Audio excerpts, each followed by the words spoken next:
भृत्यार्तिहं प्रणतपालभवाब्धिपोतं वन्दे महापुरुष ते चरणारविन्दम् वन्दे महापुरुष ते चरणारविन्दम्। ओम अवतारिणे श्री स्वामी नारायणाय नमो नमः। ओम श्री सहजानंद स्वामी ने नमो नमः। ओम श्री हरि कृष्णाय नमो नमः। ओम श्री घनश्यामाय नीलकंठाय नमो नमः। स्वामीनारायण हरे। गई काले આપણે કથામાં જોયું કે સોમાદેવી જેને વિશે ધર્મ જ્ઞાનાદિક સદગુણો તમામ વર્તે છે, શ્રી હરિની અનુવૃત્તિ પાડવામાં પણ તત્પર રહે છે, તે સોમાદેવીની સામે શ્રી હરિએ ઊંચી અને મીઠી વાત કરી. મહારાજ કહે છે, સોમાદેવી નૃસિંહ બનો અને તમે ચંડી થઈ જાઓ તો આપણે દુષ્ટ શત્રુ રાજાઓનો પરાજય કરી શકીએ. શું કીધું મહારાજે? તમે ચંડી થઈ જાઓ અને હું નૃસિંહ અવતાર લઈ લઉં એટલે દુષ્ટ શત્રુઓનો પરાજય થઈ જાય. શ્રી હરિએ સોમાદેવીના મસ્તકે અને મુખ ઉપર કેસર ચંદનનો લેપ કર્યો. અમરા ખાચરના દાદી તેમના શરીર ઉપર સુંદર ગુલાલ કુમકુમ નાખ્યું અને તેમના હાથમાં સાંબેલું આપ્યું અને સોમાદેવીને યુદ્ધ માટે પ્રોત્સાહિત કર્યા. હાથમાં સજ્જ ધનુષ્ય લઈ અને યુદ્ધ કરવાની ઈચ્છાથી સ્વયં પણ તૈયાર થઈ ગયા. શ્રી હરિ તત્કાળ દરબારગઢના મુખ્ય દરવાજા ઉપર આવ્યા અને ઊભા રહી અને સિંહ ગર્જના કરી. ગર્જના સાંભળતા જ શત્રુ રાજાના સૈનિકો બધાએ ત્રાસી ગયા અને ત્યાં પછી થોડી વારમાં જ સોમાદેવી પણ આવી ગયા. તે જ સમયે રાજાના મદોન્મત્ત સૈનિકો પણ આવ્યા અને વીરોને સુરાતન વધે તેમ વાજિંત્રો વાગવા લાગ્યા. ધીરજ વિનાના લોકો તો ભાગવા લાગ્યા અને શૂરવીરોના મન હળખાવા લાગ્યા. યુદ્ધનો સમય આવે, વિદુર નીતિમાં આવ્યું હતું ને કે સૂરાની પરીક્ષા ક્યારે થાય? યુદ્ધના પ્રસંગે થાય. બાકી તો બધા એમ જ કે અમે શૂરવીર. એટલે શૂરવીરો હોય એ યુદ્ધ સાંભળે એટલે તરત રાજી થાય, અને ધીરજ વિનાના હોય, શૂરવીર ન હોય, કાયર હોય, એ યુદ્ધનો પ્રસંગ સાંભળે એટલે ત્યાંથી ભાગવા માંડે.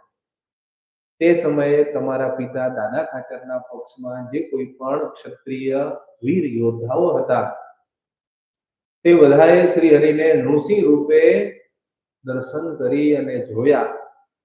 સોમાદેવીને ક્રૂર ચંડીના રૂપમાં જગતનો સંહાર કરવા માટે સાક્ષાત તૈયાર થયા હોય તેવા સ્વરૂપે દેખ્યા. પોતે મહારાજે નૃસિંહ રૂપ લીધું અને સોમાદેવીને ચંડિકાનું સ્વરૂપ એમાં દેખાડ્યું. સિંહ હરણના ટોળા ઉપર તૂટી પડે તેમ ઘેલા ગાધલ, સોમલા ખાચર, સુરા ખાચર, બીજા બધા જ પાર્ષદો શત્રુઓ ઉપર એક સાથે હુમલો કરી અને તૂટી પડ્યા. તેમાં એક અતિ ઉગ્ર મુસલમાન આરબે શ્રી હરિના સન્મુખ ઝડપથી આવી બંદૂક તાકી અને નિશાન લીધું. તે વખતે શ્રી હરિના પ્રતાપથી તેની જ બંદૂક ફાટી ગઈ. ભગવાન છે ને, એના હાથમાં બધા સંકલ્પ છે. ભગવાનને મારવાનો સંકલ્પ કર્યો તો એના જ હાથમાં બંદૂક ફાટી ગઈ. પાપાચારી દુર્બુદ્ધિ આરબના દાઢી મૂછ સળગી ગયા. કે એ ફાટી જે રીતે દાઢી મૂછ બધું હળગી ગયું બંદૂક ફાટી એટલે. વન સળગે અને જંગલમાંથી જેમ હરણ ભાગે તેમ રાજાના હજારો સૈનિકો ત્રાસ પામી જીવ બચાવવા માટે આમ તેમ ભાગવા લાગ્યા. જેમ ગરુડથી ડરેલો સર્પ ભાગે, સળગેલી દાઢી વાળો તે દુષ્ટ આરબ ઉઘાડે માથે ભાગ્યો. આરબો એનું માથું છે એ પાકથી હંમેશા ઢંકાયેલું હોય, ઉગાડું માથું હોય નહીં, પણ જીવ બચાવવા માટે પાકનું પણ અનુસંધાન રાખ્યું નહીં, ભાગી ગયો. દુર્જય બનેલા રણચંડી જેવા સોમાદેવીએ મુશળના પ્રહારથી યોદ્ધાઓને મારી અને ભય વિવળ કરી દીધા. વિસળ નામે એક ચારણ, કુરજી નામનો એક બીજો માણસ અને આલો ભરવાડ, આ 3 જણ વચ્ચે પડ્યા અને શ્રી હરિ આગળ હાથ જોડી નમ્ર ભાવે પ્રાર્થના કરી અને તેમણે શત્રુ સમૂહનો નાશ કરનારું યુદ્ધ અટકાવી દીધું. કહેતા એમણે સંધિનો પ્રસ્તાવ મૂક્યો. આ 3 જણા વચ્ચે પડ્યા, મધ્યસ્થી. કુરજી નામનો માણસ, એક વિસળ નામનો ચારણ અને આલો ભરવાડ. આ 3 જણાએ યુદ્ધ અટકાવી દીધું, બંને વચ્ચે સમાધાન કરાય. ભયથી વિવળ થયેલા શત્રુના સૈનિકોમાંથી કેટલાક તો જીવા ખાચરના દરબારગઢમાં જ છુપાઈને રહી ગયા હતા.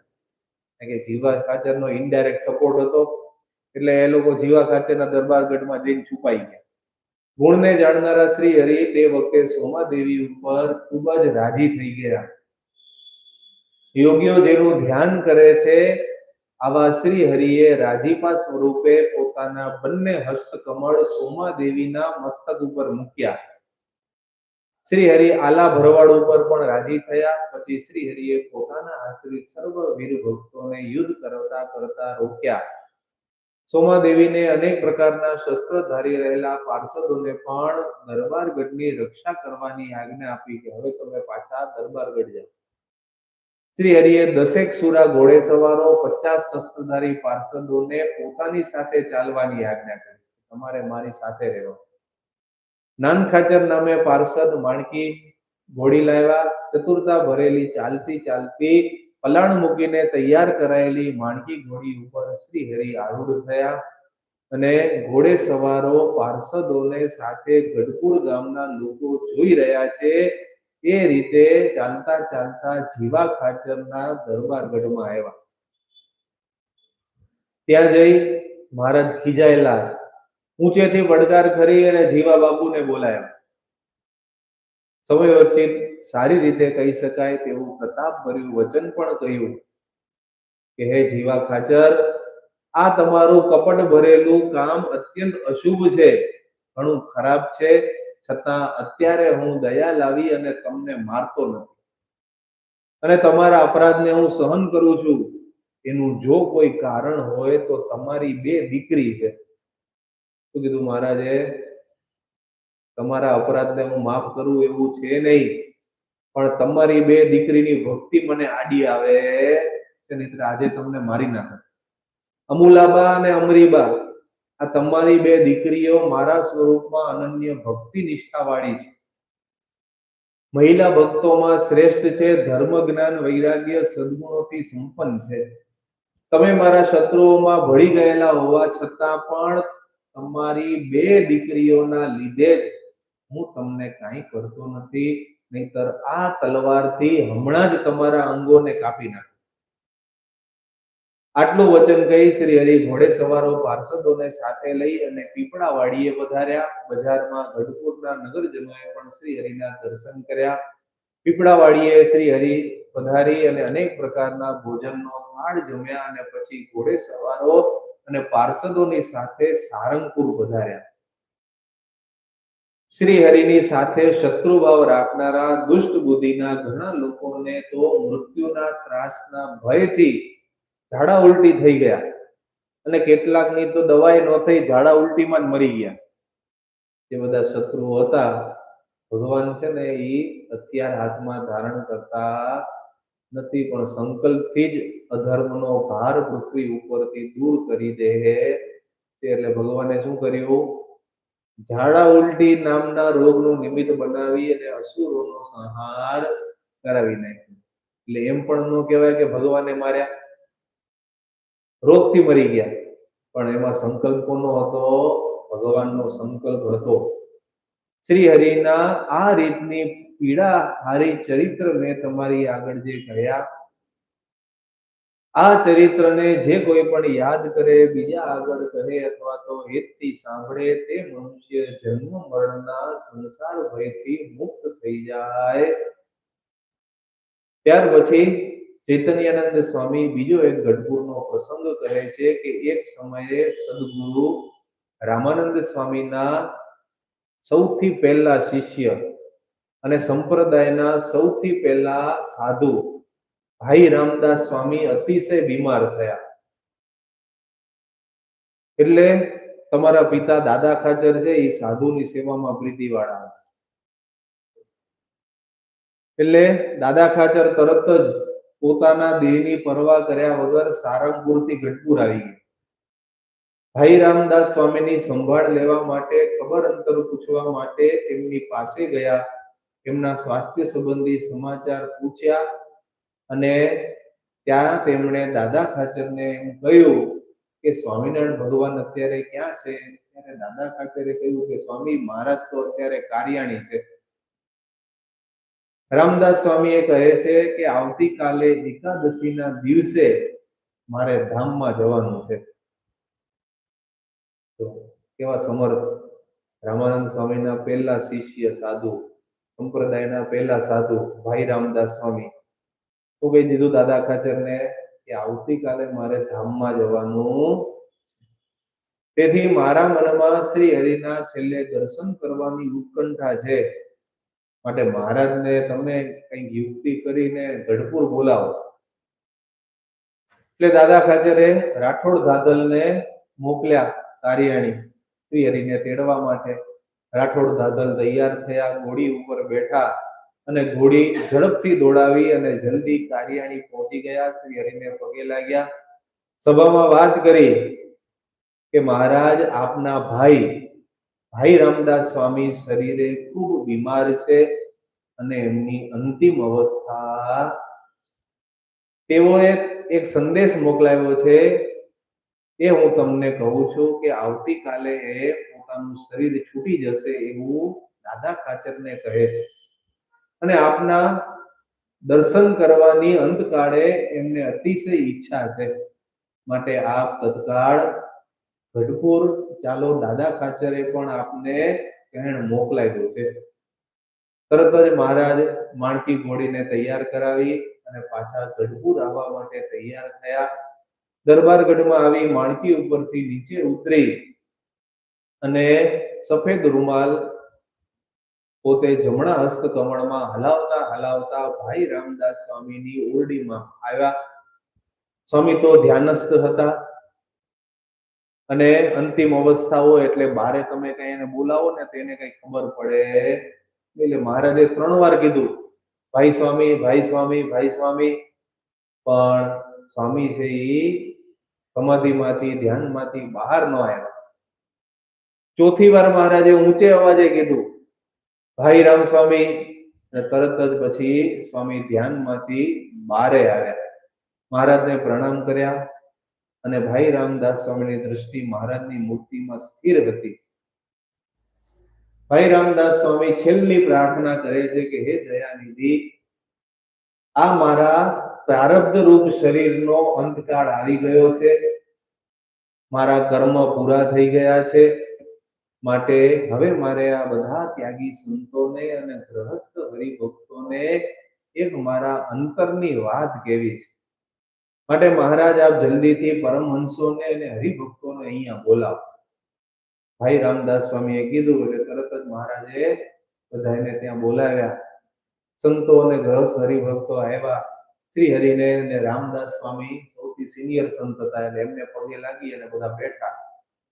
સદબુદ્ધિ વાળા રામદાસ સ્વામીએ સુંદર પાયાવાળો ચોરસ બાજોટ મંગાવ્યો અને એના ઉપર મહારાજને બેસાડ્યા.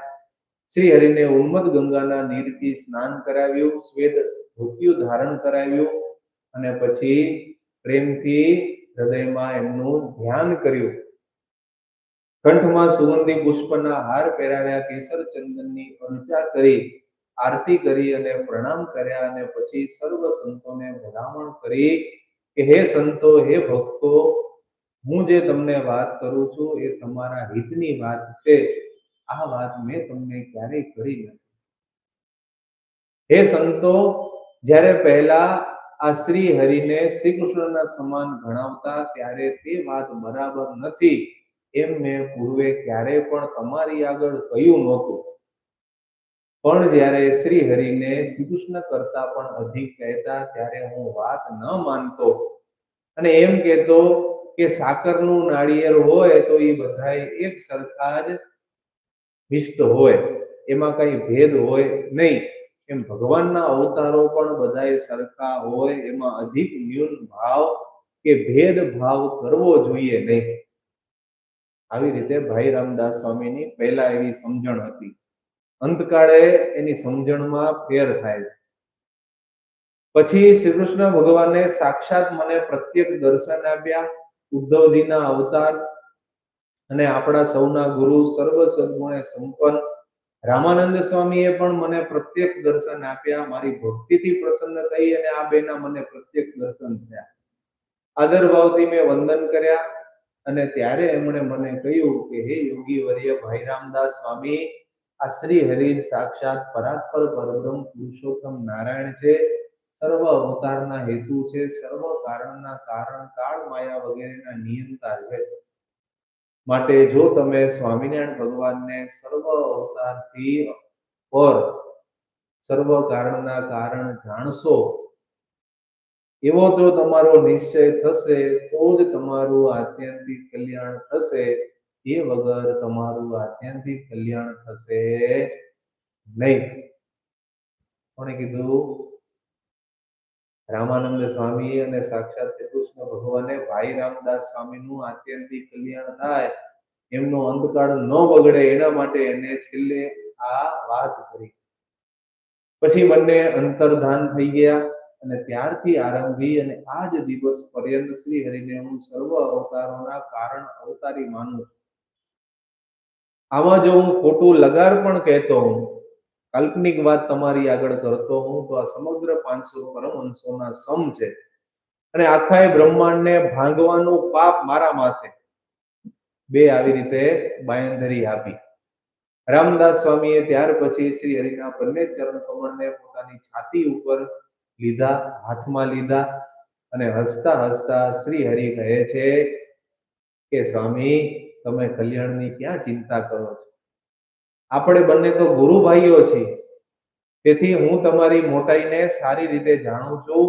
મારા ચરણને હું તમારી છાતીએ ચાંપવા દઈશ નહીં. તો ભગવાન મનુષ્ય લીલા કરે, પરીક્ષા કરે છે. અંતકાળે પણ નિશ્ચય કેવો છે એની પરીક્ષા કરે છે.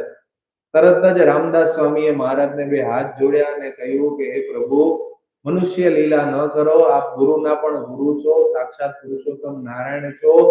આપ પોતાના ચરણારવિંદ અક્ષર પર્યંત સૌને આપી શકો છો, હું તો સાવ તુચ્છ છું. એમ કરી અને છાતીમાં મહારાજના ચરણારવિંદ લઈ લીધા.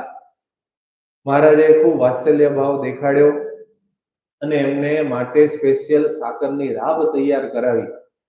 થોડી પોતે પીધી અને પ્રસાદીની રામદાસ સ્વામીને પીવડાવી અને શ્રી હરિએ પાસે રહેલા સંતોને પણ કહ્યું કે આમની પાસે જ રાત રોકાજો અને એમની ઓરડીમાં આખી રાત કીર્તન ધૂન કરજો. રાત પૂરી થઈ, સવાર થઈ, એકાદશીનો દિવસ. રામદાસ સ્વામીએ તરત જ મહારાજની મૂર્તિનું ધ્યાન કર્યું અને ધ્યાન કરતા કરતા શરીર ક્યારે છૂટી ગયું એમનું એને અનુસંધાન રહ્યું નહીં. દિવ્ય ભાગવતી તનુ પ્રાપ્ત કરી અને તેજોમય અક્ષરધામમાં સીધાવ્યા. શ્રી હરિએ પોતાના ગુરુભાઈ માટે તરત જ એક પાલકી તૈયાર કરાવી. ચંદન પુષ્પના હારથી રામદાસ સ્વામીના પાર્થિવ શરીરની પૂજા કરી અને સંતો ભક્તોની સહાયતાથી એમનું શરીર છે એ પાલકીમાં સ્થાપન કર્યું. સંતો બધાએ ભગવાનના કીર્તન ગાવા લાગ્યા અને શ્રી હરિ ભાઈ રામદાસ સ્વામીનો અગ્નિ સંસ્કાર કરવા માટે સૌ સંતો ભક્તો સાથે ગયા અને ગઢપુરથી પૂર્વ દિશામાં સોમાદેવીની હોકડી, જ્યાં ગુણમદ ગંગાના જળમાં પ્રવાહિત થઈ જાય છે, મિક્સ થઈ જાય છે, ત્યાં એક કુડિયો છે અને એની પાસે ખુલ્લી ભૂમિ છે. ત્યાં શ્રી હરિએ પોતાના હાથે ભાઈ રામદાસ સ્વામીનો બ્રાહ્મણો દ્વારા શાસ્ત્રોક્ત વિધિ પ્રમાણે અગ્નિ સંસ્કાર વિધિ સંપન્ન કરાવ્યો.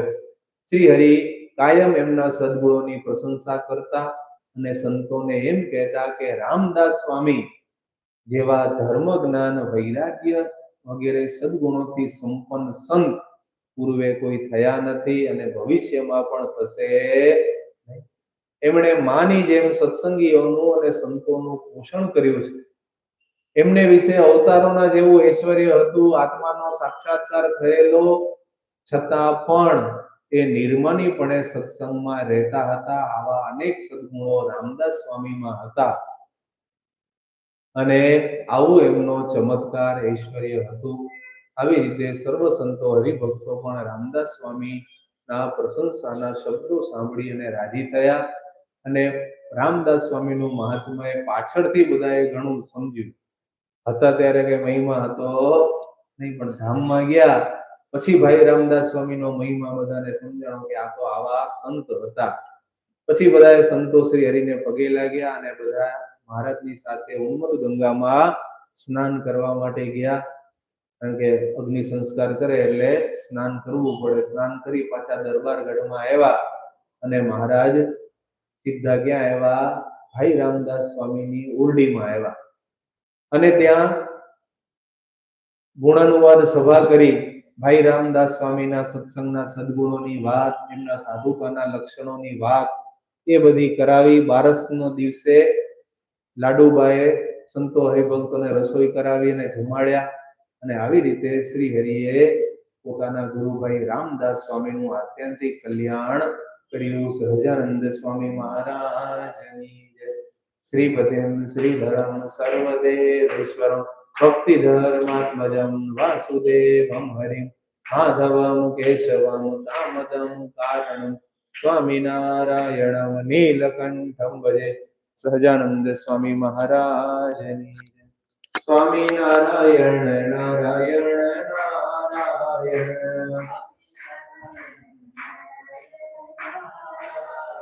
સ્વામિનારાયણ નારાયણ નારાયણ,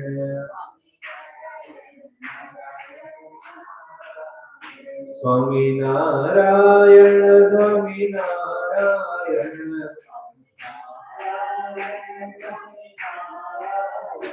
સ્વામિનારાયણ સ્વામિનારાયણ.